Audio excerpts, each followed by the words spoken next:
সবাই বলে তোমরা ছেলে মানুষ, ইয়ং জেনারেশনের পোলাপাইন, তোমাদের জীবনটা অনেক আনন্দের, কিন্তু তারা বুঝে না একটা ছেলের জীবনে অনেক কষ্ট আছে।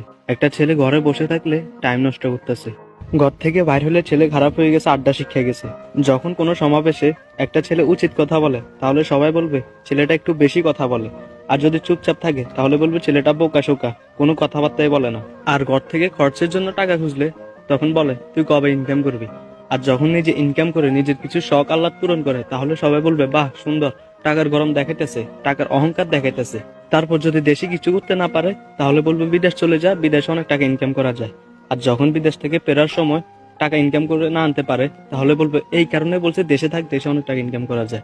আর লাস্ট একটা ফাইনাল কথা হচ্ছে, একটা মেয়ে যদি এক ফোঁটা চোখের পানি পেলে হাজারটা মিথ্যা কথা বলে সবাই বিশ্বাস করবে, আর একটা ছেলে যদি সারাদিন কান্না করে হাজারটা সত্য কথা বলে কেউ বিশ্বাস করবে না, যতক্ষণ ছেলেটা মারা না যাবে।